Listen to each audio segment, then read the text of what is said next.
हाँ जी students welcome कर दें तुहाडा tour study class YouTube channel ਦੇ ਵਿੱਚ इस वीडियो ਦੇ ਵਿੱਚ स्टूडेंट्स ਆਪਾਂ BA ਸਮੈਸਟਰ ਫਸਟ ਦੇ ਲਈ ਹਿਸਟਰੀ ਸਬਜੈਕਟ ਦਾ ਜਿਹੜੇ ਕਿ ਆਪਾਂ ਨੈਕਸਟ ਟੌਪਿਕ ਲੈ ਕੇ ਆਏ ਹਾਂ ਹੜੱਪਾ ਸੱਭਿਅਤਾ ਜਿਸ ਨੂੰ ਸਿੰਧ ਘਾਟੀ ਸੱਭਿਅਤਾ ਵੀ ਕਹਿੰਦੇ ਨੇ। ਠੀਕ ਹੈ ਤੇ ਸਟੂਡੈਂਟਸ ਇਸ ਤੋਂ ਪਹਿਲਾਂ ਆਪਾਂ ਜਿਹੜੇ ਕਿ ਇਹਨਾਂ ਦੇ ਲੌਂਗ ਕੁਐਸਚਨ ਜਿਹੜੇ ਬਣਦੇ ਨੇ ਆਪਾਂ ਵੀਡੀਓ ਅਪਲੋਡ ਕਰ ਚੁੱਕੇ ਹਾਂ।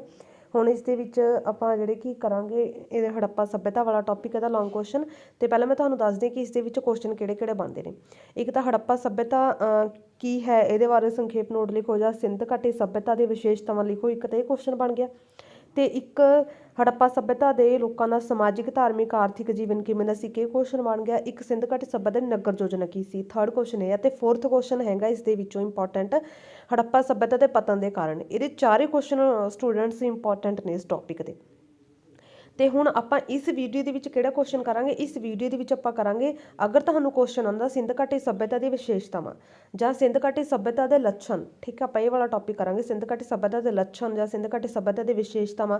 ਜਾਂ ਤੁਹਾਨੂੰ ਪੁੱਛ ਲਿਆ ਜਾਵੇ ਸਿੰਧ ਘਾਟੀ ਸੱਭਿਅਤਾ ਬਾਰੇ ਸੰਖੇਪ ਦੇ ਵਿੱਚ ਵਰਣਨ ਕਰੋ ਜਾਂ ਤੁਹਾਨੂੰ ਪੁੱਛ ਲਿਆ ਜਾਵੇ ਸਿੰਧ ਘਾਟੀ ਸੱਭਿਅਤਾ ਦੇ ਵਿਸ਼ੇਸ਼ਤਾਵਾਂ ਲਿਖੋ ਇਹਦੇ ਪਤਨ ਤੇ ਲੋਪ ਹੋਣ ਦੇ ਕਾਰਨ ਇਕੱਠਾ ਹੀ ਕੁਐਸਚਨ ਪੁੱਛਿਆ ਜਾਵੇ। ਮਤਲਬ ਕਿ ਸਾਰੇ ਚੈਪਟਰ ਨੂੰ ਹੀ ਇਕੱਠਾ ਹੀ ਪੁੱਛ ਲਿਆ ਜਾਵੇ। ਵਿਸ਼ੇਸ਼ਤਾਵਾਂ ਵਿੱਚ ਇਹ ਟੋਟਲ ਚੈਪਟਰ ਆ ਜਾਊਗਾ ਉਹ ਆਪਾਂ ਨੇ ਫਿਰ ਕਿਵੇਂ ਕਰਨਾ। ਤੇ ਅਗਰ ਤੁਹਾਨੂੰ ਪੁੱਛ ਲਿਆ ਜਾਵੇ ਸਿੰਧ ਘਾਟੀ ਸੱਭਿਅਤਾ ਨਗਰ ਯੋਜਨਾ ਭਵਨ ਨਿਰਮਾਣ ਕਲਾ ਬਾਰੇ ਲਿਖੋ ਭਾਵੇਂ ਕਿ ਇਕੱਠਾ ਕੁਐਸਚਨ ਪੁੱਛ ਲਿਆ ਸਾਰਾ ਟੌਪਿਕ। ਜਾਂ ਤੁਹਾਨੂੰ ਪੁੱਛ ਲਿਆ ਜਾਵੇ ਕਿ ਸਿੰਧ ਘਾਟੀ ਸੱਭਿਅਤਾ ਦਾ ਉਦਭਵ ਵਿਸਥਾਰ ਨਗਰ ਯੋਜਨਾ ਸਮਾਜਿਕ ਹਾਲਤ ਸਿੰਧ ਘਾਟੀ ਸੱਭਿਅਤਾ ਵਾਲੇ ਜਿਹੜੇ ਕਿ ਇਹਦਾ ਭਾਵ ਕਿ ਉਥਾਨ ਕਦੋਂ ਹੋਇਆ। ਠੀਕ ਹੈ ਉਥਾਨ ਜਾਂ ਉਤਪਤੀ ਸਿੰਧ ਘਾਟੀ ਸੱਭਿਅਤਾ ਦੀ ਉਤਪਤੀ ਵਿਸਥਾਰ ਇਹਦਾ ਕਾਲ ਪੁੱਛ ਲਿਆ ਜਾਵੇ ਭਾਵ ਕਿ ਸਮਾਂ ਪੁੱਛ ਲਿਆ ਜਾਵੇ ਫਿਰ ਤੁਸੀਂ ਕੁਐਸਚਨ ਕਿਵੇਂ ਕਰਨਾ ਉਹ ਆਨਸਰ ਇਸ ਵੀਡੀਓ 'ਚ ਕਰ ਰਹੇ ਹਾਂ। ਠੀਕ ਹੈ ਭਾਵ ਕਿ ਸਾਰਾ ਚੈਪਟਰ ਦਾ ਨਿਚੋੜੇ ਹੋ ਜਾਊਗਾ ਇਹ ਕੁਐਸਚਨ। ਹਾਂਜੀ ਸਿੰਧ ਘਾਟੀ ਸੱਭਿਅਤਾ ਹਾਂਜੀ ਇਹਦੇ ਇੰਟਰੋਡਕਸ਼ਨ ਜਾਣ ਪਛਾਣ ਦੇ ਵਿੱਚ ਤੁਸੀਂ ਪਹਿਲਾਂ ਮੈਂ ਤੁਹਾਨੂੰ ਦੱਸਿਆ ਹੋਇਆ ਕਿ ਸਭ ਤੋਂ ਪਹਿਲਾਂ ਹੈਡਿੰਗ ਤੁਸੀਂ ਜਾਣ ਪਛਾਣ ਦਾ ਬਣਾਉਣਾ। ਇਹਦੇ ਵਿੱਚ ਤੁਸੀਂ ਲਿਖ ਦੋਗੇ ਕਿ ਸਿੰਧ ਘਾਟੀ ਸੱਭਿਅਤਾ ਭਾਰਤ ਦੀ ਸਭ ਤੋਂ ਪ੍ਰਾਚੀਨ ਸੱਭਿਅਤਾ।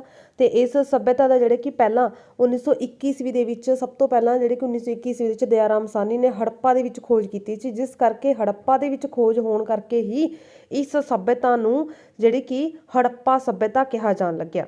ਠੀਕ ਹੈ ਸਿੰਧ ਘਾਟੀ ਸੱਭਿਅਤਾ ਨੂੰ ਹੜੱਪਾ ਸੱਭਿਅਤਾ ਤਾਂ ਹੀ ਕਿਹਾ ਜਾਣ ਲੱਗਿਆ ਕਿਉਂਕਿ ਸਭ ਤੋਂ ਪਹਿਲਾਂ ਇਹਦਾ ਹੜੱਪਾ ਸਥਾਨ ਖੋਜਿਆ ਗਿਆ ਸੀ। ਇਹਦੇ ਨਾਂ ਤੇ ਇਹਨੂੰ ਹੜੱਪਾ ਸੱਭਿਅਤਾ ਕਿਹਾ ਜਾਣ ਲੱਗਿਆ। ਤੇ ਇਸ ਸੱਭਿਅਤਾ ਨੂੰ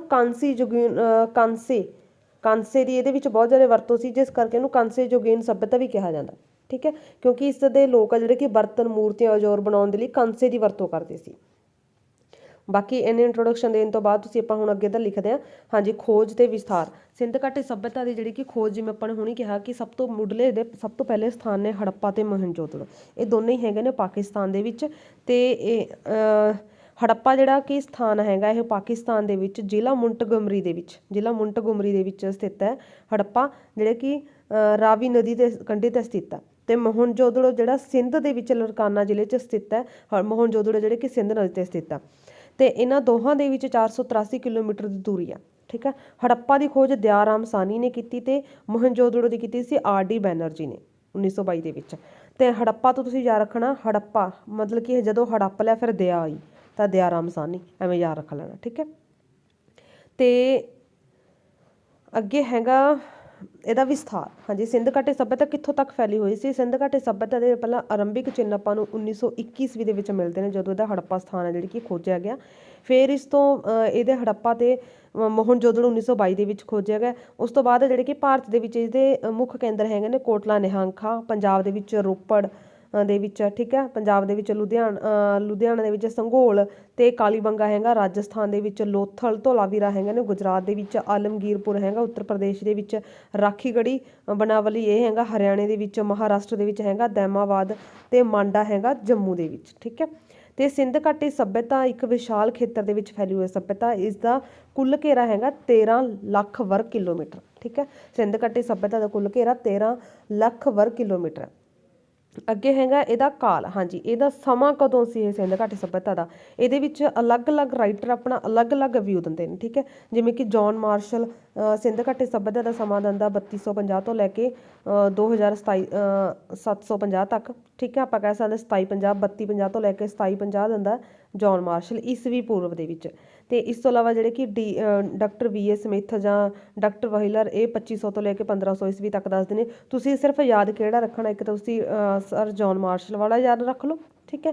एक तुसीं इहदे विचों याद रख सकदे हो कि 3250 2750 वाला जिहड़े कि ਇਹ ਤਾਂ ਇਹੀ ਆ ਗਿਆ ਜੌਨ ਮਾਰਸ਼ਲ ਵਾਲਾ ਹੀ। ਜੌਨ ਮਾਰਸ਼ਲ ਤੇ ਡਾਕਟਰ ਕੁਮੁਦ ਮੁਖਰਜੀ ਠੀਕ ਹੈ ਇਹੀ ਮੰਨਦੇ ਨੇ। ਤੇ ਇਸ ਆਧਾਰ ਤੇ ਆਪਾਂ ਕਹਿ ਸਕਦੇ ਹਾਂ ਕਿ ਸਿੰਧ ਘਾਟੀ ਸਭਿਅਤਾ 5000 ਸਾਲ ਪਰੇ ਪੁਰਾਣੀ ਆ, 5000 ਸਾਲ ਪੁਰਾਣੀ। ਅੱਗੇ ਹੈਗਾ ਲੋਕ। ਹਾਂਜੀ, ਸਿੰਧ ਘਾਟੀ ਸਭਿਅਤਾ ਦੇ ਨਿਰਮਾਤਾ ਕੌਣ ਸੀ, ਕਿਹੜੇ ਲੋਕ ਸੀ? ਤਾਂ ਇਹਦੇ ਵੀ ਜਿਹੜੇ ਕਿ ਇੱਕ ਪ੍ਰਸ਼ਨ ਚਿੰਨ੍ਹ ਹੈ ਵੀ, ਠੀਕ ਹੈ। ਇਹਨਾਂ ਅਨੇਕਾਂ ਵਿਦਵਾਨਾਂ ਨੇ ਇਸ ਜਿਹੜੇ ਕਿ ਸਵਾਲ ਨੂੰ ਸੁਝਾਉਣ ਦੇ ਹੱਲ ਦਿੱਤੇ ਨੇ, ਯਤਨ ਕਰਨ ਦੀ ਕੋਸ਼ਿਸ਼ ਕੀਤੀ ਹੈ। ਬਟ ਵਿਦਵਾਨਾਂ ਦਾ ਵਿਚਾਰ ਹੈ ਕਿ ਇਹ ਲੋਕ ਹਿੰਦੀ ਆਰੀਆ ਸੀ। ਤੇ ਦੂਜੇ ਪਾਸੇ ਇਤਿਹਾਸਕਾਰ ਇਹਨਾਂ ਨੂੰ ਜਿਹੜੇ ਕਿ ਸਮੇਰੀਅਨਸ ਮੰਨਦੇ ਨੇ, ਤੇ ਕਈ ਇਹਨਾਂ ਨੂੰ ਦਾਸ ਕਹਿੰਦੇ ਨੇ। ਮਤਲਬ ਕਿ ਅਲੱਗ-ਅਲੱਗ ਵਿਚਾਰ ਨੇ। ਅਸਲ ਦੇ ਵਿੱਚ ਇੱਥੇ ਜਿਹੜੇ ਕਿ 4 ਨਸਲਾਂ ਦੇ ਲੋਕ ਵਸਦੇ ਸੀ, ਜਿਨ੍ਹਾਂ ਦੇ ਨਾਂ ਨੇ ਪ੍ਰੋਟੋ ਆਸਟਰੋਲਾਈਟ, ਭੂਮੱਧ ਸਾਗਰੀ, ਮੰਗੋਲੀਅਨ ਤੇ ਅਲਪਾਈਨ, ਠੀਕ ਹੈ, ਅਲਪਾਈਨ। ਅੱਗੇ ਹੈਗੇ ਇਹਨਾਂ ਦੇ ਨਗਰ ਯੋਜਨਾ। ਹਾਂਜੀ, ਨਗਰ ਯੋਜਨਾ ਦਾ ਮੈਂ ਤੁਹਾਨੂੰ ਕੁਐਸਚਨ ਦੱਸਦਾ ਕਿ ਅਲੱਗ ਤੋਂ ਵੀ ਇਹਦਾ ਕੁਐਸਚਨ ਬਹੁਤ ਇੰਪੋਰਟੈਂਟ ਹੈ ਨਗਰ ਯੋਜਨਾ ਵਾਲਾ। ਬਟ ਇੱਥੇ ਆਪਾਂ ਹੁਣ ਇੱਥੇ ਕਰਾਂਗੇ ਇਹਨਾਂ ਨੂੰ ਪੈਰਿਆਂ ਦੇ ਵਿੱਚ ਆਪਾਂ ਕਿਉਂ ਕਰਾਂਗੇ? ਸਮਾਜਿਕ ਜੀਵਨ ਵੀ ਪੈਰੇ ਦੇ ਵਿੱਚ ਕਰਾਂਗੇ, ਆਰਥਿਕ ਵੀ ਪੈਰੇ ਦੇ ਵਿੱਚ ਕਰਾਂਗੇ, ਰਾਜਨੀਤਿਕ ਵੀ, ਧਾਰਮਿਕ ਵੀ, ਤੇ ਇਹਨਾਂ ਦੇ ਜਿਹੜੇ ਕਿ ਕਲਾ ਵੀ, ਮੋਹਰਾਂ, ਲਿਪੀ, ਦੇਣ, ਇਹ ਸਾਰਾ ਆਪਾਂ ਪੈਰਿਆਂ ਦੇ ਵਿੱਚ ਕਰਾਂਗੇ। ਕਿਉਂਕਿ ਇੱਥੇ ਆਪਾਂ ਇਹਨੂੰ ਐਜ਼ ਏ ਵਿਸ਼ੇਸ਼ਤਾਵਾਂ ਦੱਸ ਰਹੇ ਹਾਂ, ਸਿੰਧ ਘਾਟੀ ਸੱਭਿਅਤਾ ਦੀਆਂ ਵਿਸ਼ੇਸ਼ਤਾਵਾਂ ਦੱਸ ਰਹੇ ਹਾਂ, ਤਾਂ ਕਰਕੇ ਆਪਣੇ ਪੈਰੇ ਦੇ ਵਿੱਚ ਲਿਖ ਰਹੇ ਹਾਂ ਵਿਸ਼ੇਸ਼ਤਾਵਾਂ ਜਾਂ ਆਪਾਂ ਲੱਛਣ, ਠੀਕ ਹੈ। ਤੇ ਨਾਲ ਦੀ ਨਾਲ ਆਪਾਂ ਇਹ ਦੱਸਿਆ ਕਿ ਸਿੰਧ ਘਾਟੀ ਸੱਭਿਅਤਾ ਕਦੋਂ ਪੈਦਾ ਹੋਈ, ਕਦੋਂ ਉਤਪਤੀ ਹੋਈ, ਇਹਦਾ ਕੀ ਸਮਾਂ ਸੀ, ਠੀਕ ਹੈ, ਇਹ ਵਾਲਾ। ਹਾਂਜੀ, ਨਗਰ ਯੋਜਨਾ। ਸਿੰਧ ਘਾਟੀ ਸੱਭਿਅਤਾ ਦੀ ਜਿਹੜੀ ਕਿ ਉੱਚ ਕੋਟੀ ਦੀ ਸ਼ਹਿਰੀ ਸੱਭਿਅਤਾ ਕਿਹਾ ਜਾਂਦਾ। ਉੱਚ ਕੋਟੀ ਦੀ ਜਿਹੜੇ ਕਿ ਨਾਗਰਿਕ ਸੱਭਿਅਤਾ ਸੀ ਇਹ, ਜਿਸ ਕਰਕੇ ਇਹਨੂੰ ਸ਼ਹਿਰੀ ਸੱਭਿਅਤਾ ਵੀ ਕਿਹਾ ਜਾਂਦਾ, ਨਗਰ ਯੋਜਨਾ, ਠੀਕ ਹੈ ਜੀ। ਸਿੰਧ ਘਾਟੀ ਸੱਭਿਅਤਾ ਦੀ ਜਿਹੜੇ ਖੁਦਾਈ ਦੇ ਵਿੱਚ ਆਪਾਂ ਨੂੰ ਨਗਰ ਮਿਲੇ ਨੇ, ਉਹਨਾਂ ਤੋਂ ਆਪਾਂ ਇਹ ਅੰਦਾਜ਼ਾ ਲਗਾਉਂਦੇ ਕਿ ਉਸ ਸਮੇਂ ਦੇ ਵਿੱਚ ਜਿਹੜੀ ਨਗਰ ਯੋਜਨਾ ਬਣਾਈ ਗਈ ਸੀ, ਟਾਊਨ ਪਲੈਨਿੰਗ, ਉਹ ਬਹੁਤ ਹੀ ਵਧੀਆ ਢੰਗ ਦੀ ਸੀ, ਠੀਕ ਹੈ। ਤੇ ਇਹਦੇ ਵਿੱਚ ਪੱਕੀਆਂ ਇੱਟਾਂ ਦੇ ਮਕਾਨ ਆ ਜਿਹੜੇ ਕਿ ਪੱਕੀਆਂ ਇੱਟਾਂ ਦੇ ਬਣੇ ਹੋਏ ਹੁੰਦੇ ਸੀ। ਤੇ ਮਕਾਨ ਆ ਜਿਹੜੇ ਕਿ ਕਈ 2-2 ਮੰਜ਼ਲੇ ਵੀ ਹੁੰਦੇ ਸੀ। ਤੇ ਹਰ ਮਕਾਨ ਨੂੰ ਬੜੇ ਹੀ ਸੁਚੱਜੇ ਢੰਗ ਨਾਲ ਬਣਾਇਆ ਹੁੰਦਾ ਸੀ। ਹੜ੍ਹਾਂ ਦੇ ਖਤਰੇ ਤੋਂ ਬਚਾਉਣ ਦੇ ਲਈ ਜਿਹੜੇ ਕਿ ਮਕਾਨਾਂ ਦੀਆਂ ਨੀਹਾਂ ਬਹੁਤ ਡੂੰਘੀਆਂ ਪੱਟੀਆਂ ਹੋਈਆਂ ਹੁੰਦੀਆਂ ਸੀ। ਉਹਨਾਂ ਦੇ ਮਕਾਨਾਂ ਵਿੱਚ ਵੱਡੇ ਦਰਵਾਜ਼ੇ, ਖਿੜਕੀਆਂ, ਰੋਸ਼ਨਦਾਨ ਹੁੰਦੇ ਸੀ, ਤਾਂ ਕਿ ਜਿਹੜੇ ਕਿ ਰੌਸ਼ਨੀ ਦਾ ਪੂਰਾ ਪ੍ਰਬੰਧ ਹੁੰਦੇ ਸੀ। ਤੇ ਕਈ ਮਕਾਨ 2 ਜਾਂ 2 ਤੋਂ ਵੱਧ ਮੰਜ਼ਲਾਂ ਦੇ ਹੁੰਦੇ ਸੀ। ਹਰ ਇੱਕ ਮਕਾਨ ਦੇ ਵਿੱਚ ਖੁੱਲ੍ਹਾ ਵਿਹੜਾ, ਰਸੋਈ, ਖੂਹ ਤੇ ਇਸ਼ਨਾਨ ਘਰ ਹੁੰਦਾ ਸੀ। ਮਤਲਬ ਕਿ ਪੂਰੇ ਪਲੈਨਿੰਗ ਦੇ ਨਾਲ ਘਰ ਬਣਾਏ ਹੋਏ ਹੁੰਦੇ ਸੀ, ਜਿਵੇਂ ਅੱਜ ਕੱਲ੍ਹ ਹੈ, ਠੀਕ ਹੈ। ਜਿਸ ਕਰਕੇ ਆਪਾਂ ਇਸ ਸੱਭਿਅਤਾ ਨੂੰ ਸ਼ਹਿਰੀ ਸੱਭਿਅਤਾ ਕਿਹਾ ਜਾਂਦਾ। ਤੇ ਇਸ ਤੋਂ ਇਲਾਵਾ ਇਹਦੇ ਵਿੱਚ ਜਿਹੜਾ ਵੱਡਾ ਵਿਸ਼ਾਲ ਇਸ਼ਨਾਨ ਘਰ ਮਿਲਿਆ, 180 ਫੁੱਟ ਲੰਬਾ ਤੇ 108 ਫੁੱਟ ਚੌੜਾ ਸੀ ਇਹ, ਠੀਕ ਹੈ। ਜੇ ਯਾਦ ਰਹਿ ਸਕਦਾ ਹੋਵੇ ਤਾਂ ਯਾਦ ਕਰ ਸਕਦੇ ਹੋ। ਅਸੀਂ ਵਿਸ਼ਾਲ ਇਸ਼ਨਾਨ ਘਰ ਮਿਲਿਆ ਮੋਹਨਜੋਦੜੋ ਤੋਂ। ਤੇ ਨਾਲੀਆਂ ਦਾ ਪ੍ਰਬੰਧ ਵੀ ਬਹੁਤ ਚੰਗੇ ਢੰਗ ਨਾਲ ਕੀਤਾ ਜਾਂਦਾ ਸੀ। ਤੇ ਜਿਹੜੇ ਕਿ ਤਾਂ ਕਿ ਨਾਲੀਆਂ ਦਾ ਪ੍ਰਬੰਧ ਹੈ ਵਿਗਿਆਨਿਕ ਢੰਗ ਨਾਲ ਐਵੇਂ ਕੀਤਾ ਹੋਇਆ ਸੀ ਕਿ ਵੀ ਜਿਹੜੇ ਕਿ ਸਿੰਧ ਘਾਟੀ ਦੇ ਲੋਕਾਂ ਦੇ ਜਿਹੜੇ ਕਿ ਗੰਦਾ ਪਾਣੀ, ਉਹ ਨਿਕਾਸ ਨਾਲੀਆਂ ਦਾ ਜਿਹੜੇ ਕਿ ਬਹੁਤ ਹੀ ਚੰਗੇ ਢੰਗ ਦੇ ਨਾਲ ਇੱਕ ਜਗ੍ਹਾ ਤੇ ਇਕੱਠਾ ਹੁੰਦਾ ਸੀ। ਤੇ ਇਹ ਵੱਡੀਆਂ ਨਾਲੀਆਂ ਦੁਆਰਾ ਜਿਹੜੇ ਕਿ ਇਹ ਫਿਰ ਸ਼ਹਿਰ ਤੋਂ ਬਾਹਰ ਕਿਸੇ ਵੱਡੇ ਦਰਿਆ ਦੇ ਵਿੱਚ ਜਿਹੜੇ ਕਿ ਜਾ ਕੇ ਡਿੱਗਦੀਆਂ ਸੀ ਨਾਲੀਆਂ। ਤੇ ਨਾਲੀਆਂ ਨੂੰ ਵੀ ਪੂਰੀਆਂ ਇੱਟਾਂ ਦੇ ਨਾਲ ਕਵਰ ਕੀਤਾ ਹੋਇਆ ਸੀ, ਮਤਲਬ ਕਿ ਪੂਰੀ ਸੀਵਰੇਜ ਜਿਹੜੀ ਕਿ ਬਣਾਈ ਹੋਈ ਸੀ ਐਨ ਸੁਚੱਜੇ ਢੰਗ ਦੇ ਨਾਲ। ਸੜਕਾਂ ਦਾ ਵੀ ਬਹੁਤ ਵਧੀਆ ਪ੍ਰਬੰਧ ਸੀ ਤੇ ਚੁਰਾਹੇ ਬਣਾਏ ਹੋਏ ਸੀ, ਠੀਕ ਹੈ। ਸਮਕੋਣ ਤੇ ਇੱਕ ਦੂਜੇ ਨੂੰ ਜਿਹੜੇ ਕਿ ਸੜਕਾਂ ਕੱਟਦੀਆਂ ਸੀ। ਤੇ ਰੌਸ਼ਨੀ ਦਾ ਵੀ ਪ੍ਰਬੰਧ ਹੁੰਦਾ ਸੀ। ਸਮਾਜਿਕ ਜੀਵਨ ਕਿਵੇਂ ਦਾ ਸੀ? ਹਾਂਜੀ, ਉਸ ਸਮੇਂ ਦਾ ਜਿਹੜਾ ਕਿ ਜੀਵਨ ਸੀ ਉਹ ਮਾਤਾ ਪ੍ਰਧਾਨ ਸਮਾਜ ਸੀ, ਭਾਵ ਕਿ ਉਹਦੇ ਵਿੱਚ ਇਸਤਰੀ ਨੂੰ ਬਹੁਤ ਵਧੀਆ ਹੱਕ ਸੀ। ਜਿਹੜੇ ਕਿ ਸਿੰਧ ਘਾਟੀ ਸੱਭਿਅਤਾ ਦੇ ਵਿੱਚ ਇਸਤਰੀ ਨੂੰ ਪੂਰਾ ਸਨਮਾਨ ਸੀ। ਖਾਣ ਪੀਣ ਦੇ ਲੋਕ ਪੂਰੇ ਸ਼ੌਕੀਨ ਸੀ। ਕਣਕ, ਚਾਵਲ, ਦੁੱਧ, ਸਬਜ਼ੀਆਂ ਦੀ ਵਰਤੋਂ ਕਰਦੇ ਸੀ। ਕਣਕ ਉਹਨਾਂ ਦਾ ਪ੍ਰਮੁੱਖ ਖਾਣਾ ਸੀ। ਇਸ ਤੋਂ ਇਲਾਵਾ ਖੁਦਾਈ ਦੇ ਵਿੱਚ ਖਜੂਰ ਦੀਆਂ ਗੁਠਲੀਆਂ ਮਿਲੀਆਂ ਨੇ। ਇਸ ਤੋਂ ਇਲਾਵਾ ਭਿੰਨ ਪਸ਼ੂਆਂ ਦੀਆਂ ਹੱਡੀਆਂ ਮਿਲੀਆਂ ਨੇ, ਜਿਨ੍ਹਾਂ ਤੋਂ ਇਹ ਅੰਦਾਜ਼ਾ ਲੱਗਦਾ ਕਿ ਲੋਕ ਖਜੂਰ, ਮਾਸ, ਮੱਛੀ ਤੇ ਆਂਡੇ ਵੀ ਖਾਂਦੇ ਸੀ। ਤੇ ਇਸ ਤੋਂ ਇਲਾਵਾ ਮੂਰਤੀਆਂ ਮਿਲੀਆਂ ਨੇ, ਤੱਕਲੀਆਂ ਮਿਲੀਆਂ ਨੇ, ਜਿਸ ਤੋਂ ਇਹ ਅੰਦਾਜ਼ਾ ਲੱਗਦਾ ਕਿ ਲੋਕ ਉਸ ਸਮੇਂ ਦੇ ਸੂਤੀ ਕੱਪੜੇ ਪਹਿਨਦੇ ਸੀ। ਤੇ ਧੋਤੀ ਤੇ ਮੋਢਿਆਂ ਤੇ ਦਿਸ਼ਾਲਾ ਜਾਂ ਦੁਪੱਟਾ ਵੀ ਧਾਰਨ ਕਰਦੇ ਸੀ। ਔਰਤਾਂ ਅਕਸਰ ਰੰਗਦਾਰ ਤੇ ਬੇਲ ਬੂਟਿਆਂ ਵਾਲੇ ਕੱਪੜੇ ਪਹਿਨਦੀਆਂ ਸੀ। ਤੇ ਸਿੰਧ ਘਾਟੀ ਦੇ ਲੋਕਾਂ ਨੂੰ, ਔਰਤਾਂ ਤੇ ਮਰਦਾਂ ਨੂੰ ਗਹਿਣੇ ਪਾਉਣ ਦਾ ਵੀ ਸ਼ੌਕੀਨ ਸੀ। ਉਸ ਸਮੇਂ ਦੇ ਵਿੱਚ ਹਾਰ, ਵਾਲੀਆਂ, ਅੰਗੂਠੀਆਂ, ਕੰਗਣ, ਚੂੜੀਆਂ, ਪੈਰਾਂ ਦੇ ਜਿਹੜੇ ਕਿ ਕੜੇ ਪਹਿਨਣ ਦਾ ਰਿਵਾਜ ਸੀ। ਤੇ ਔਰਤਾਂ ਸ਼ਿੰਗਾਰ ਦੇ ਲਈ ਸੁਰਮਾ, ਜਿਹੜੇ ਕਿ ਮਤਲਬ ਕਿ ਲਿਪਸਟਿਕ, ਸੁਗੰਧਿਤ ਤੇਲ, ਇਹਨਾਂ ਦੀ ਵਰਤੋਂ ਕਰਦੇ ਸੀ।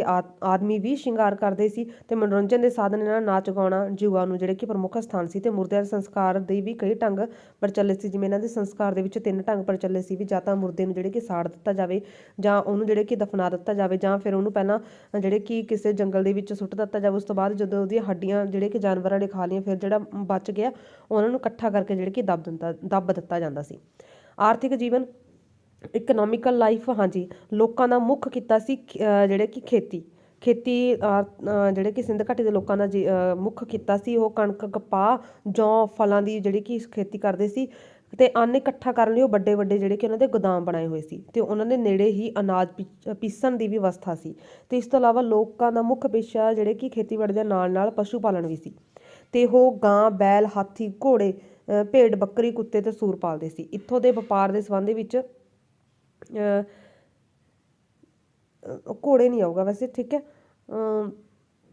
ਇੱਥੋਂ ਦੇ ਜਿਹੜੇ ਕਿ ਚੀਜ਼ਾਂ ਦਜਲਾ, ਫਰਾਤ ਦੀ ਘਾਟੀ ਦੇ ਬਾਜ਼ਾਰਾਂ ਦੇ ਵਿੱਚ ਵੀ ਵੇਚਿਆ ਜਾਂਦਾ ਸੀ ਤੇ ਤਾਂਬਾ, ਸ਼ੀਸ਼ਾ, ਸੋਨਾ, ਚਾਂਦੀ ਅਫਗਾਨਿਸਤਾਨ ਤੋਂ ਮੰਗਵਾਇਆ ਜਾਂਦਾ ਸੀ ਤੇ ਮੱਛਲੀਆਂ ਅਰਬ ਸਾਗਰ ਦੇ ਕਿਨਾਰਿਆਂ ਤੋਂ ਆਉਂਦੀਆਂ ਸੀ ਤੇ ਵਸਤੂਆਂ ਨੂੰ ਤੋਲਣ ਦੇ ਲਈ ਬੱਟਿਆਂ ਦੀ ਵਰਤੋਂ ਕੀਤੀ ਜਾਂਦੀ ਸੀ। ਇਹਨਾਂ ਬੱਟਿਆਂ ਦੇ ਵਿੱਚ ਕੁਝ ਤਾਂ ਜੋਰੀ ਦੀ ਵਰਤੋਂ ਵਿੱਚ ਆਉਣ ਵਾਲੇ ਜਿਹੜੇ ਕਿ ਛੋਟੇ-ਮੋਟੇ ਬੱਟੇ ਸੀ ਤੇ ਕਈ ਭਾਰੀ ਹੁੰਦੇ ਸੀ।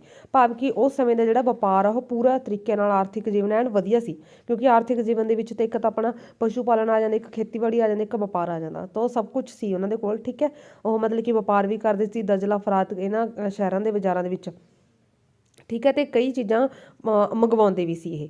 ਤੇ ਕਾਂਸੀ, ਪਿੱਤਲ, ਮਿੱਟੀ ਦੇ ਭਾਂਡੇ ਬਣਾਉਣ ਦੇ ਵਿੱਚ ਵੀ ਨਿਪੁੰਨ ਸੀ। ਇਸ ਤੋਂ ਇਲਾਵਾ ਰੂੰ ਕੱਤਣ, ਕੱਪੜੇ ਬੁਣਨ, ਇੱਟਾਂ, ਮਕਾਨ, ਗਹਿਣੇ ਬਣਾਉਣ ਦੇ ਵਿੱਚ ਵੀ ਇਹ ਜਿਹੜੇ ਕਿ ਸੁੰਦਰ ਢੰਗ ਦੇ ਨਾਲ ਜਿਹੜੇ ਕਿ ਇਹ ਸਾਰਾ ਕਾਰਜ ਕਰਦੇ ਸੀ। ਹਾਂਜੀ, ਰਾਜਨੀਤਿਕ ਜੀਵਨ ਕਿਵੇਂ ਦਾ ਸੀ ਇਹਨਾਂ ਦਾ? ਪੋਲੀਟੀਕਲ ਲਾਈਫ, ਸਿੰਧ ਘਾਟੀ ਦੇ ਲੋਕਾਂ ਦੀ ਰਾਜਨੀਤਿਕ ਅਵਸਥਾ ਕਿਹੋ ਜਿਹੀ ਸੀ, ਇਹਦੇ ਬਾਰੇ ਅਲੱਗ-ਅਲੱਗ ਰਾਈਟਰਾਂ ਦੇ ਅਲੱਗ-ਅਲੱਗ ਵਿਚਾਰ ਨੇ। ਤਾਂ ਸਿੰਧ ਘਾਟੀ ਦੀ ਯੋਜਨਾ ਉਹਨਾਂ ਦੇ ਦੇਸ਼ਾਂ ਦੇ ਵਿੱਚ ਵਿਦੇਸ਼ਾਂ ਨਾਲ ਸੰਬੰਧ, ਮੋਹਰਾਂ, ਲਿਪੀ, ਇੱਕੋ ਜਿਹੇ ਨਾਪ ਤੋਲ ਦੇ ਵੱਟਿਆਂ ਨੂੰ ਦੇਖ ਕੇ ਅੰਦਾਜ਼ਾ ਲਗਾਇਆ ਜਾਂਦਾ ਕਿ ਉਸ ਸਮੇਂ ਦੇ ਵਿੱਚ ਜਿਹੜੀ ਇੱਕ ਰਾਜਨੀਤਿਕ ਵਿਵਸਥਾ ਸੀ, ਲੋਕਾਂ ਨੂੰ ਜਿਹੜੇ ਕਿ ਕੰਟਰੋਲ ਦੇ ਵਿੱਚ ਰੱਖਣ ਵਾਲੀ ਵਿਵਸਥਾ ਸੀ, ਉਹ ਬਹੁਤ ਵਧੀਆ ਢੰਗ ਦੀ ਸੀ, ਠੀਕ ਹੈ। ਨਾਗਰਿਕਾਂ ਨੂੰ ਮਿਲਣ ਵਾਲੀਆਂ ਸਹੂਲਤਾਂ, ਸਫਾਈ ਪ੍ਰਬੰਧ ਨੂੰ ਦੇਖ ਕੇ ਐਵੇਂ ਅੰਦਾਜ਼ਾ ਲਗਾਇਆ ਜਾਂਦਾ ਕਿ ਉਸ ਸਮੇਂ ਦੇ ਵਿੱਚ ਨਗਰ ਪਾਲਿਕਾ ਕਮੇਟੀਆਂ ਦਾ ਵੀ ਪ੍ਰਬੰਧ ਕਰਦਾ ਸੀ, ਠੀਕ ਹੈ। ਭਾਵੇਂ ਨਗਰ ਪਾਲਿਕਾ ਕਮੇਟੀਆਂ ਵੀ ਬਣਾਉਂਦਾ ਸੀ, ਤਾਂ ਕਰਕੇ ਹੀ ਇੰਨੇ ਵਧੀਆ ਢੰਗ ਦੇ ਨਾਲ ਜਿਹੜੇ ਕਿ ਉਹਨਾਂ ਦੀ ਟਾਊਨ ਪਲੈਨਿੰਗ ਸੀ। ਤੇ ਅੱਗੇ ਆਪਾਂ ਦੇਖਦੇ ਹਾਂ ਹੁਣ ਧਾਰਮਿਕ ਜੀਵਨ ਉਹਨਾਂ ਦਾ ਕਿਵੇਂ ਦਾ ਸੀ। ਹਾਂਜੀ, ਧਾਰਮਿਕ ਜੀਵਨ ਕਿਵੇਂ ਦਾ ਸੀ ਇਹ ਤੁਸੀਂ ਥੋੜ੍ਹੇ ਪੈਰਿਆਂ ਦੇ ਵਿੱਚ ਹੀ ਕਰਨੇ ਨੇ ਸਟੂਡੈਂਟਸ, ਕਿਉਂਕਿ ਆਪਾਂ ਹੁਣ ਇਹਦੀ ਵਿਸ਼ੇਸ਼ਤਾਵਾਂ ਕਰ ਰਹੇ ਹਾਂ। ਧਾਰਮਿਕ ਜੀਵਨ ਦੇ ਵਿੱਚ ਜਿਹੜੇ ਕਿ ਮੋਹਰਾਂ ਤੇ ਦੇਵਤੇ ਦੀ ਮੂਰਤੀ ਬਣੀ ਹੋਈ ਆਪਾਂ ਨੂੰ ਜਿਹੜੀ ਕਿ ਮਿਲਦੀ ਆ ਖੁਦਾਈ ਦੇ ਵਿੱਚੋਂ, ਜਿਹਦੇ 3 ਮੂੰਹ ਨੇ। ਇੱਕ ਜਿਹੜੇ ਦੇਵਤੇ ਦੀ ਜਿਹੜੀ ਕਿ ਆਪਾਂ ਨੂੰ ਮੂਰਤੀ ਮਿਲੀ ਆ ਤੇ ਮੋਹਰਾਂ ਮਿਲੀਆਂ ਨੇ, ਉਹਨਾਂ ਦੇ ਵਿੱਚੋਂ ਬਣਾਈ ਹੋਈ ਜਿਹੜੀ ਹੈਗੀ ਆ, ਉਹਦੇ ਵਿੱਚ ਜਿਹੜਾ ਦੇਵਤਾ ਉਹਦੇ 3 ਮੂੰਹ ਨੇ, ਠੀਕ ਆ। ਤੇ ਇਹ 4 ਪਸ਼ੂਆਂ ਦੇ ਯੋਗ ਮੁਦਰਾ ਦੇ ਵਿੱਚ ਦਿਖਾਇਆ ਗਿਆ, ਭਾਵ ਕਿ 4 ਪਸ਼ੂਆਂ ਦੇ ਜਿਹੜੇ ਕਿ ਯੋਗ ਮੁਦਰਾ ਦੇ ਵਿੱਚ ਜਿਹੜੇ ਕਿ ਇਹ ਦੇਵਤਾ ਦਿਖਾਇਆ ਗਿਆ। ਇਹਨਾਂ ਪਸ਼ੂਆਂ ਦੇ ਵਿੱਚ ਇੱਕ ਬੈਲ ਆ, ਠੀਕ ਹੈ। ਤੇ ਸਰ ਜੌਨ ਮਾਰਸ਼ਲ ਦੇ ਅਨੁਸਾਰ ਜਿਹੜਾ ਕਿ ਇਹ ਜਿਹੜਾ ਦੇਵਤਾ ਦਿਖਾਇਆ ਗਿਆ ਸ਼ਿਵ ਦੀ ਮੂਰਤੀ ਆ। ਤੇ ਖੁਦਾਈ ਦੇ ਵਿੱਚ ਮਿਲੀਆਂ ਮੋਹਰਾਂ ਤੇ ਇੱਕ ਅੱਧੀ ਜਿਹੜੀ ਕਿ ਨੰਗੀ ਔਰਤ ਵੀ ਅੰਕਿਤ ਹੈ ਤੇ ਉਹਦੀ ਕਮਰ ਤੇ ਭਾਲਾ ਤੇ ਸਰੀਰ ਦੇ ਖਾਸ ਕਿਸਮ ਦੀ ਜਿਹੜੀ ਕਿ ਪੋਸ਼ਾਕ ਆ। ਤੇ ਸਰ ਜੌਨ ਮਾਰਸ਼ਲ ਨੇ ਇਹਨੂੰ ਕਿਹੜੀ ਦੇਵੀ ਕਿਹਾ? ਮਾਤਰ ਦੇਵੀ ਕਿਹਾ, ਭਾਵ ਕਿ ਉਸ ਸਮੇਂ ਦੇ ਵਿੱਚ ਮਾਤਰ ਦੇਵੀ ਤੇ ਸ਼ਿਵ ਦੀ ਜਿਹੜੀ ਕਿ ਲੋਕ ਪੂਜਾ ਕਰਦੇ ਸੀ। ਤੇ ਮਾਤਰ ਦੇਵੀ ਦੀ ਪੂਜਾ ਭਾਰਤ ਦੇ ਵਿੱਚ ਪ੍ਰਾਚੀਨ ਕਾਲ ਤੋਂ ਹੀ ਚੱਲੀ ਆ ਰਹੀ ਆ। ਇਸ ਤੋਂ ਇਲਾਵਾ ਲਿੰਗ ਤੇ ਜੋਨੀ ਦੀਆਂ ਮੂਰਤੀਆਂ ਤੋਂ ਵੀ ਸਿੱਧ ਹੁੰਦਾ ਕਿ ਲੋਕ ਮੂਰਤੀ ਪੂਜਾ ਦੇ ਵਿੱਚ ਵੀ ਵਿਸ਼ਵਾਸ ਰੱਖਦੇ ਸੀ। ਤੇ ਖੁਦਾਈ ਤੋਂ ਮੋਹਰਾਂ ਤੇ ਹਾਥੀ, ਬੈਲ, ਬਾਗ ਜਿਹੜੇ ਕਿ ਇਹਨਾਂ ਦੇ ਵੀ ਪਿਕਚਰਸ ਮਿਲੇ ਨੇ ਤੇ ਇਹ ਵਿਸ਼ਵਾਸ ਕੀਤਾ ਜਾਂਦਾ ਕਿ ਉਹ ਲੋਕ ਉਹਨਾਂ ਨੂੰ ਵੀ ਦੇਵਤਾ ਮੰਨ ਕੇ ਉਹਨਾਂ ਦੀ ਪੂਜਾ ਕਰਦੇ ਸੀ। ਇਸ ਤੋਂ ਇਲਾਵਾ ਉਹ ਪਸ਼ੂ, ਪੰਛੀਆਂ, ਰੁੱਖਾਂ ਦੀ ਵੀ ਪੂਜਾ ਕਰਦੇ ਸੀ, ਜਿਵੇਂ ਪਿੱਪਲ ਰੁੱਖ ਨੂੰ ਉਹ ਬਹੁਤ ਮਾਨਤਾ ਦਿੰਦੇ ਸੀ ਤੇ ਘੁੱਗੀ ਨੂੰ ਵੀ ਜਿਹੜੇ ਕਿ ਉਹ ਮਤਲਬ ਕਿ ਇੱਕ ਪ੍ਰਤੀਕ ਦੇ ਤੌਰ ਤੇ ਮੰਨਦੇ ਸੀ। ਅੱਗੇ ਹੈਗਾ ਕਲਾ। ਹਾਂਜੀ, ਕਲਾ ਕਿਵੇਂ ਦੀ ਸੀ? ਸਿੰਧ ਘਾਟੀ ਦੀ ਖੁਦਾਈ ਤੋਂ ਆਪਾਂ ਨੂੰ ਮੋਹਰਾਂ ਤੋਂ ਪਤਾ ਲੱਗਦਾ ਕਿ ਸਿੰਧ ਘਾਟੀ ਦੇ ਲੋਕਾਂ ਨੂੰ ਲਿਖਣ ਦੀ ਕਲਾ ਦਾ ਗਿਆਨ ਸੀ ਤੇ ਉਹਨਾਂ ਦੇ ਵਿੱਚ ਜਿਹੜੀ ਪਿਕਟੋਗ੍ਰਾਫਿਕ ਚਿੱਤਰਮਈ ਲਿਪੀ ਸੀ। ਤੇ ਸਾਨੂੰ 400 ਜਿਹੜੇ ਕਿ ਚਿੱਤਰ ਮਿਲੇ ਨੇ, ਪੇਂਟਿੰਗਸ ਮਿਲੀਆਂ ਨੇ, ਜਿਨ੍ਹਾਂ ਤੋਂ ਆਪਾਂ ਇਹ ਅੰਦਾਜ਼ਾ ਲਗਾਉਂਦੇ ਹਾਂ ਕਿ ਉਹਨਾਂ ਦੇ ਵਿੱਚ ਮੋਹਰਾਂ ਤੇ ਜਿਹੜੇ ਜਾਨਵਰਾਂ ਦੇ ਇਹ ਬਣੇ ਹੋਏ ਨੇ, ਠੀਕ ਹੈ। ਜਿਹਦੇ ਵਿੱਚ ਉਹਨਾਂ ਨੇ ਸਾਂਡ, ਬੈਲ ਦੇ ਡਾਇਗਰਾਮਾਂ ਬਣਾਈਆਂ ਹੋਈਆਂ ਨੇ ਚਿੱਤਰਕਲਾ ਤੋਂ, ਉੱਤੋਂ ਨਮੂਨੇ ਮਿਲਦੇ ਨੇ ਆਪਾਂ ਨੂੰ ਇਹਨਾਂ ਦੇ, ਠੀਕ ਆ। ਭਾਂਡਿਆਂ ਨੂੰ ਵੀ ਬਹੁਤ ਹੀ ਸੁਚੱਜੇ ਢੰਗ ਦੇ ਨਾਲ ਪੋਲਿਸ਼ ਕਰਦੇ ਸੀ ਤੇ ਉਹਨਾਂ ਤੇ ਪ੍ਰਕਿਰਤਿਕ ਜਿਹੜੇ ਕਿ ਦ੍ਰਿਸ਼ ਬਣਾਉਂਦੇ ਸੀ, ਮਤਲਬ ਕਿ ਫਲਾਰਸ ਵਗੈਰਾ ਬਣਾਉਂਦੇ ਸੀ। ਤੇ ਜਿਹੜੇ ਮਕਾਨ ਸੀ ਉਹਨਾਂ ਦੀਆਂ ਦੀਵਾਰਾਂ ਨੂੰ ਸ਼ਾਨਦਾਰ ਡਾਇਗਰਾਮਾਂ ਨਾਲ ਸਜਾਉਂਦੇ ਸੀ, ਜਿਹ ਤੋਂ ਆਪਾਂ ਅੰਦਾਜ਼ਾ ਲਗਾਉਂਦੇ ਹਾਂ ਕਿ ਉਸ ਸਮੇਂ ਦੇ ਲੋਕਾਂ ਦੇ ਵਿੱਚ ਕਲਾ ਦਾ ਵੀ ਜਿਹੜੇ ਕਿ ਵਿਕਾਸ ਸੀ। ਇਸ ਤੋਂ ਇਲਾਵਾ ਜਿਹੜੇ ਕਿ ਕਾਂਸੀ ਦੀ ਨਰਤਕੀ ਦੀ ਜਿਹੜੀ ਮੂਰਤੀ ਮਿਲੀ ਆ ਤੇ ਇਸ ਤੋਂ ਇਲਾਵਾ ਜਿਹੜੇ ਕਿ ਇੱਕ ਆਦਮੀ ਦੀ ਵੀ ਮੂਰਤੀ ਮਿਲੀ ਹੋਈ ਆ, ਉਹਨਾਂ ਤੋਂ ਵੀ ਆਪਾਂ ਅੰਦਾਜ਼ਾ ਲਗਾਉਂਦੇ ਹਾਂ ਕਿ ਲੋਕਾਂ ਦੇ ਵਿੱਚ ਜਿਹੜੇ ਕਿ ਕਲਾ ਦਾ ਵੀ ਵਿਕਾਸ ਸੀ। ਅੱਗੇ ਹੈਗਾ ਮੋਹਰਾਂ। ਹਾਂਜੀ, ਸਿੰਧ ਘਾਟੀ ਸੱਭਿਅਤਾ ਦੀ ਖੁਦਾਈ ਤੋਂ ਸਾਨੂੰ ਵੱਡੀ ਗਿਣਤੀ ਦੇ ਵਿੱਚ ਮੋਹਰਾਂ ਮਿਲੀਆਂ ਨੇ ਤੇ ਮੋਹਨਜੋਦੜੋ ਦੇ ਵਿੱਚ ਜਿੰਨੀਆਂ ਮੋਹਰਾਂ ਮਿਲੀਆਂ ਨੇ ਉਹਨਾਂ ਦੀ ਗਿਣਤੀ ਹੈਗੀ ਆ 1200 ਤੋਂ ਵੀ ਵੱਧ। ਕੱਲੇ ਮੋਹਨਜੋਦੜੋ ਦੇ ਵਿੱਚੋਂ ਆਪਾਂ ਨੂੰ ਕਿੰਨੀਆਂ ਮੋਹਰਾਂ ਮਿਲਦੀਆਂ ਨੇ? 1200 ਤੋਂ ਵੀ ਵੱਧ। ਤੇ ਇਹ ਮੋਹਰਾਂ ਕਾਹਦੀਆਂ ਬਣੀਆਂ ਹੋਈਆਂ ਸੀ? ਪੱਕੀ ਹੋਈ ਮਿੱਟੀ ਦੇ, ਜਿਹਨੂੰ ਟੈਰਾਕੋਟਾ ਕਹਿੰਦੇ ਨੇ। ਪੱਕੀ ਹੋਈ ਮਿੱਟੀ ਦੀਆਂ ਟੈਰਾਕੋਟੇ ਦੀਆਂ ਬਣੀਆਂ ਹੁੰਦੀਆਂ ਸੀ ਤੇ ਚੂਨੇ ਹਾਥੀ ਦੰਦ ਦੀਆਂ ਬਣੀਆਂ ਹੁੰਦੀਆਂ ਸੀ। ਤੇ ਇਹਨਾਂ ਮੋਹਰਾਂ ਉੱਤੇ ਮਨੁੱਖਾਂ, ਪਸ਼ੂਆਂ ਦੇ ਰੁੱਖਾਂ ਜਿਹੜੇ ਕਿ ਬੜੀ ਹੀ ਕਾਰਗਰੀ ਨਾਲ ਬਣਾਏ ਹੁੰਦੇ ਸੀ ਤੇ ਜਾਨਵਰਾਂ ਦੇ ਵਿੱਚੋਂ ਇੱਕ ਸਿੰਗ ਵਾਲੇ ਪਸ਼ੂ, ਛੋਟੇ ਸਿੰਗਾਂ ਵਾਲੇ ਸਾਨ, ਸ਼ੇਰ, ਹਾਥੀ, ਬਾਰਾਸਿੰਗਾ, ਇਹਨਾਂ ਦੇ ਵੀ ਜਿਹੜੇ ਕਿ ਨਮੂਨੇ ਮਿਲਦੇ ਨੇ। ਭਾਵ ਕਿ ਇਹਨਾਂ ਦੇ ਜਿਹੜੇ ਕਿ ਡਾਇਗਰਾਮ ਆ ਮੋਹਰਾਂ ਤੇ ਬਣਾਏ ਹੋਏ ਹੁੰਦੇ ਸੀ। ਠੀਕ ਹੈ, ਤੇ ਕਈ ਇਤਿਹਾਸਕਾਰ ਕਹਿੰਦੇ ਨੇ ਕਿ ਇਹਨਾਂ ਦੀ ਵਰਤੋਂ ਜਿਹੜੇ ਕਿ ਵਪਾਰੀ ਆਪਣਾ ਜਦੋਂ ਸਮਾਨ ਦੀ ਹਿਫਾਜ਼ਤ ਲਈ ਕਰਦੇ ਸੀ। ਭਾਵ ਕਿ ਮੋਹਰਾਂ ਕਦੋਂ ਸਟੈਂਪ ਲਗਾਉਂਦੇ ਸੀ, ਉਹ ਜਦੋਂ ਆਪਣਾ ਸਮਾਨ ਇੱਕ ਥਾਂ ਤੋਂ ਦੂਜੀ ਥਾਂ ਤੇ ਭੇਜਦੇ ਸੀ ਤਾਂ ਇਹਦੀ ਵਰਤੋਂ ਕਰਦੇ ਸੀ। ਤੇ ਕੁਝ ਹੋਰਨਾਂ ਦੇ ਅਨੁਸਾਰ ਇਹਨਾਂ ਦੀ ਵਰਤੋਂ ਕੇਵਲ ਘਰਾਂ ਦੀ ਸਜਾਵਟ ਲਈ ਕੀਤੀ ਜਾਂਦੀ ਸੀ, ਪਰੰਤੂ ਭਾਵ ਕਿ ਅਲੱਗ-ਅਲੱਗ ਜਿਹੜੇ ਕਿ ਵਿਚਾਰ ਨੇ। ਹੁਣ ਇਹਨਾਂ ਦੀ ਲਿਪੀ ਕਿਵੇਂ ਦੀ ਸੀ? ਜਿਵੇਂ ਆਪਾਂ ਪੰਜਾਬੀ ਦੀ ਲਿਪੀ ਗੁਰਮੁਖੀ ਲਿਪੀ ਆ, ਹੈ ਨਾ, ਇਹਦੇ ਵਿੱਚ ਆਪਾਂ ਲਿਖਦੇ ਹਾਂ। ਇੰਗਲਿਸ਼ ਦੀ ਰੋਮਨ ਲਿਪੀ ਆ, ਤਾਂ ਇਹਨਾਂ ਦੀ ਲਿਪੀ ਕਿਵੇਂ ਦੀ ਸੀ? ਤਾਂ ਸਿੰਧ ਘਾਟੀ ਲੋਕਾਂ ਨੂੰ ਲਿਖਣ ਕਲਾ ਤੋਂ ਜਾਣੂ ਸੀ। ਉਹਨਾਂ ਦੀ ਲਿਪੀ ਉਸ ਸਮੇਂ ਦੀ ਕਿਹੜੀ ਸੀ? ਚਿੱਤਰਮਈ, ਭਾਵ ਕਿ ਪਿਕਟੋਗ੍ਰਾਫਿਕ ਸੀ, ਡਾਇਗਰਾਮ ਬਣਾ ਕੇ, ਜਿਵੇਂ ਚਾਈਨੀਜ਼ ਲੋਕ ਲਿਖਦੇ ਨੇ, ਹੈ ਨਾ, ਤਾਂ ਉਵੇਂ ਦੀ ਲਿਪੀ ਸੀ ਇਹਨਾਂ ਦੀ। ਤੇ ਇਹਨਾਂ ਦੀ ਲਿਪੀ ਦੇ ਵਰਨਾਂ ਦੀ ਗਿਣਤੀ ਕਿੰਨੀ ਸੀ? 270। ਜਿਵੇਂ ਆਪਣੇ ਹੈਗੇ ਨੇ, ਠੀਕ ਹੈ, ਇੰਗਲਿਸ਼ ਦੇ ਵਿੱਚ 26 ਨੇ, ਤੇ ਪੰਜਾਬੀ ਦੇ ਵਿੱਚ 41 ਅੱਖਰ ਨੇ। ਠੀਕ ਹੈ, ਤੇ ਇਹਨਾਂ ਦੇ ਵਿੱਚ ਵਰਨਾਂ ਦੀ ਕੁੱਲ ਗਿਣਤੀ ਸੀ 270। ਤੇ ਇਹ ਲਿਪੀ ਭਾਵ ਕਿ ਜਿਹਨਾਂ ਨੇ ਖੁਸ਼ੀ ਗਮੀ ਦਾ ਕੁਛ ਵੀ, ਜਿਵੇਂ ਆਪਾਂ ਅੱਜ ਕੱਲ੍ਹ ਇਮੋਜੀ ਯੂਜ਼ ਕਰਦੇ ਆ ਨਾ, ਹੈ ਨਾ, ਵਟਸਐਪ 'ਤੇ, ਤਾਂ ਇਹ ਉਸ ਸਮੇਂ ਦੇ ਵਿੱਚ ਜਿਹੜੇ ਕਿ ਉਵੇਂ ਦੀ ਪਿਕਚਰ ਬਣਾ ਕੇ ਆਪਣੇ ਸਾਰੇ ਜਿਹੜੇ ਕਿ ਭਾਵਨਾਵਾਂ ਪ੍ਰਗਟ ਕਰਦੇ ਸੀ। ਤੇ ਇਹ ਲਿਪੀ ਮੋਹਰਾਂ, ਪੱਟੀਆਂ, ਭਾਂਡਿਆਂ ਤੇ ਦੀਵਾਰਾਂ ਉੱਤੇ ਉਕਰੀ ਹੋਈ ਆਪਾਂ ਨੂੰ ਮਿਲਦੀ ਆ। ਠੀਕ ਹੈ, ਤੇ ਇਹ ਲਿਪੀ ਜ਼ਿਆਦਾਤਰ ਇਹ ਲਿਪੀ ਜਿਹੜੀ ਕਿ ਸੱਜੇ ਤੋਂ ਖੱਬੇ ਨੂੰ ਲਿਖੀ ਜਾਂਦੀ ਸੀ। ਜਿਵੇਂ ਆਪਾਂ ਪੰਜਾਬੀ ਦਾ ਪੰਜਾਬੀ ਔਰ ਇੰਗਲਿਸ਼ ਤਾਂ ਆਪਾਂ ਇੱਧਰ ਨੂੰ ਲਿਖਦੇ ਹਾਂ, ਹੈ ਨਾ, ਲੈਫਟ ਤੋਂ ਰਾਈਟ ਲੈ ਕੇ ਆਉਂਦੇ ਹਾਂ। ਬਟ ਇਹ ਜਿਹੜੀ ਲਿਪੀ ਸੀ, ਉਹਨਾਂ ਦੀ ਲਿਪੀ ਰਾਈਟ ਟੂ ਲੈਫਟ ਜਾਂਦੀ ਸੀ, ਪਿੱਛੋਂ। ਠੀਕ ਹੈ, ਐਵੇਂ ਪਿੱਛੋਂ ਲਾਈਨ ਸ਼ੁਰੂ ਕਰਕੇ ਆ ਜਾਂਦੇ ਸੀ, ਫਿਰ ਇੱਥੋਂ ਹੀ ਆਏ ਆਉਂਦੇ ਸੀ, ਫਿਰ ਇੱਥੋਂ ਆ ਜਾਂਦੇ ਸੀ, ਫਿਰ ਇੱਥੋਂ ਆ ਜਾਂਦੇ ਸੀ, ਫਿਰ ਇੱਥੋਂ ਆ ਜਾਂਦੇ ਸੀ, ਫਿਰ ਇਹਨਾਂ ਦੀ ਲਿਪੀ ਐਵੇਂ ਦੀ ਸੀ। ਠੀਕ ਹੈ, ਤੇ ਇਸ ਲਿਪੀ ਨੂੰ ਹਾਲੇ ਤੱਕ ਜਿਹੜੇ ਕਿ ਵਿਗਿਆਨੀ ਪੜ੍ਹਨ ਦੇ ਵਿੱਚ ਅਸਫਲ ਰਹੇ ਨੇ। ਠੀਕ ਹੈ, ਤੇ ਅਗਰ ਤੁਸੀਂ ਇਹ ਯਾਦ ਰੱਖਣਾ ਤਾਂ ਕਰ ਸਕਦੇ ਵੀ ਕਿਹਨਾਂ ਨੇ ਪੜ੍ਹਨ ਦੀ ਕੋਸ਼ਿਸ਼ ਕੀਤੀ ਸੀ। ਅੱਗੇ ਹੈ ਦੇਣ। ਹਾਂਜੀ, ਸਿੰਧ ਘਾਟੀ ਸੱਭਿਅਤਾ ਦੀ ਦੇਣ ਕੀ ਹੈ? ਬੇਸ਼ੱਕ ਇਹ ਸਿੰਧ ਘਾਟੀ ਸੱਭਿਅਤਾ ਲੋਪ ਹੋ ਗਈ, ਬਟ ਫਿਰ ਵੀ ਇਹਨਾਂ ਨੇ ਜਿਹੜੀ ਕਿ ਜ਼ਿੰਦਗੀ ਦੇ ਵਿੱਚ ਕੀ ਅਸਰ ਪਾਇਆ ਸੰਸਾਰ ਦੇ ਵਿੱਚ। ਤਾਂ ਇੱਕ ਤਾਂ ਇਹਨਾਂ ਦੇ ਸਿੰਧ ਘਾਟੀ ਸੱਭਿਅਤਾ ਦੀ ਜਿਹੜੀ ਕਿ ਯੋਜਨਾਬੰਦ ਢੰਗ ਦੇ ਨਾਲ ਜਿਹੜੀ ਟਾਊਨ ਪਲੈਨਿੰਗ ਕੀਤੀ ਗਈ ਸੀ, ਉਹ ਤੋਂ ਆਪਾਂ ਨੂੰ ਜਿਹੜੇ ਕਿ ਉਹ ਅੱਗੇ ਤੋਂ ਅੱਗੇ ਉਹੀ ਚੀਜ਼ ਚੱਲ ਗਈ। ਭਾਵ ਕਿ ਸ਼ਹਿਰਾਂ ਨੂੰ ਬਣਾਉਣ ਦਾ ਤਰੀਕਾ, ਚੌੜੀਆਂ ਸੜਕਾਂ, ਖੁੱਲ੍ਹੀਆਂ ਸੜਕਾਂ, ਹੈ ਨਾ, ਗਲੀਆਂ, ਤੇ ਰੌਸ਼ਨੀ ਦਾ ਪ੍ਰਬੰਧ, ਸਫਾਈ, ਗੰਦੇ ਪਾਣੀ ਦਾ ਨਿਕਾਸ ਪ੍ਰਬੰਧ, ਅੱਜ ਇਹ ਆਪਾਂ ਸਭ ਕੁਝ ਕੀਤਾ ਹੋਇਆ। ਤਾਂ ਇਹ ਕਿਹਨਾਂ ਦੀ ਦੇਣ ਹੈ? ਸਿੰਧ ਘਾਟੀ ਲੋਕਾਂ ਦੀ। ਜੇ ਉਹ ਲੋਕਾਂ ਨੇ ਪਹਿਲਾਂ ਕੀਤਾ ਤਾਂ ਉਹੀ ਅੱਗੇ ਵਿਕਾਸ ਚੱਲਦਾ ਗਿਆ। ਤੇ ਗਹਿਣੇ, ਮੂਰਤੀਆਂ, ਬੱਚਿਆਂ ਦੇ ਖਿਡੌਣੇ ਬਣਾਉਣ ਦੀ ਕਲਾ, ਇਸਤਰੀਆਂ ਦੇ ਹਾਰ ਸ਼ਿੰਗਾਰ, ਬੰਨ, ਚਰਖਾ, ਆਟਾ ਪੀਸਣ ਵਾਲੀ ਚੱਕੀ, ਇਹ ਸਭ ਕੁਝ ਜਿਹੜੇ ਕਿ ਇਹਨਾਂ ਦੀ ਦੇਣਾ। ਤੇ ਸਭ ਤੋਂ ਵੱਡੀ ਉਹਨਾਂ ਦੀ ਦੇਣਾ ਧਾਰਮਿਕ ਖੇਤਰ ਦੇ ਵਿੱਚ। ਉਸ ਸਮੇਂ ਦੇ ਵਿੱਚ ਪੂਜੇ ਜਾਣ ਵਾਲੀ ਦੇਵੀ ਦੇਵਤੇ, ਦੇਵੀ ਮਾਂ, ਸ਼ਿਵਜੀ, ਅਗਨੀ, ਜਲ, ਸੂਰਜ, ਰੁੱਖ ਤੇ ਨਾਗ, ਅੱਜ ਵੀ ਜਿਹੜੇ ਕਿ ਹਿੰਦੂ ਧਰਮ ਦੇ ਵਿੱਚ ਪੂਜਾ ਪ੍ਰਚਲਿਤ ਆ। ਤੇ ਇਸ਼ਨਾਨ ਘਰ, ਉਹ ਵੀ ਇਹ ਆਪਾਂ ਨੂੰ ਦੱਸਦਾ ਕਿ ਕੋਈ ਵੀ ਇਹ ਧਾਰਮਿਕ ਕਾਰਜ ਕਰਨ ਤੋਂ ਪਹਿਲਾਂ ਜਿਹੜੇ ਕਿ ਇਸ਼ਨਾਨ ਦਾ ਮਹੱਤਵ ਸੀ। ਹੁਣ ਇਹਦਾ ਪਤਨ ਕਿਉਂ ਹੋ ਗਿਆ? ਸਿੰਧ ਘਾਟੀ ਸੱਭਿਅਤਾ ਖਤਮ ਕਿਉਂ ਹੋ ਗਈ? ਕੀ ਕਾਰਨ ਸੀ? ਇਹਦੇ ਵਿੱਚ ਵੀ ਅਲੱਗ-ਅਲੱਗ ਵਿਚਾਰ ਨੇ ਰਾਈਟਰਾਂ ਦੇ। ਤੇ ਕੁਝ ਕੀ ਕਹਿੰਦੇ ਨੇ ਕਿ ਲੰਬੇ ਸਮੇਂ ਤੱਕ ਵਰਖਾ ਨਾ ਹੋਣ ਕਰਕੇ ਸੋਕਾ ਪੈ ਗਿਆ, ਸੋਕਾ ਪੈਣ ਕਰਕੇ ਖਤਮ ਹੋ ਗਈ ਸੱਭਿਅਤਾ। ਤੇ ਕੁਝ ਕਹਿੰਦੇ ਨੇ ਕਿ ਬਾਰ-ਬਾਰ ਭੂਚਾਲ ਆ ਗਿਆ, ਭੂਚਾਲ ਆਉਣ ਕਰਕੇ ਸੱਭਿਅਤਾ ਖਤਮ ਹੋ ਗਈ। ਤੇ ਕਈ ਕਹਿੰਦੇ ਨੇ ਕਿ ਇਸ ਸੱਭਿਅਤਾ ਦੇ ਖਤਮ ਹੋਣ ਦਾ ਕਾਰਨ ਆ ਜਿਹੜੇ ਕਿ ਬਿਮਾਰੀ ਦੇ ਫੈਲਣਾ, ਵੀ ਕੋਈ ਬਿਮਾਰੀ ਫੈਲੀ ਜਿਸ ਕਰਕੇ ਬਿਮਾਰੀ ਦੇ ਫੈਲਣ ਕਰਕੇ ਖਤਮ ਹੋ ਗਈ। ਤੇ ਕਈ ਇਤਿਹਾਸਕਾਰ ਕੀ ਕਹਿੰਦੇ ਨੇ ਕਿ ਆਰੀਆ ਲੋਕ ਸੀ ਜਿਹੜੇ, ਕਿਉਂਕਿ ਸਿੰਧ ਘਾਟੀ ਸੱਭਿਅਤਾ ਤੋਂ ਬਾਅਦ ਜਿਹੜੇ ਕਿ ਅਗਲਾ ਟੌਪਿਕ ਆਉਂਦਾ ਹੁੰਦਾ ਆਰੀਆ ਲੋਕਾਂ ਦਾ, ਵੀ ਆਰੀਆ ਲੋਕ ਆਏ, ਆਰੀਆ ਲੋਕਾਂ ਨੇ ਸਿੰਧ ਘਾਟੀ ਦੇ ਲੋਕਾਂ ਨਾਲ ਯੁੱਧ ਲੜੇ।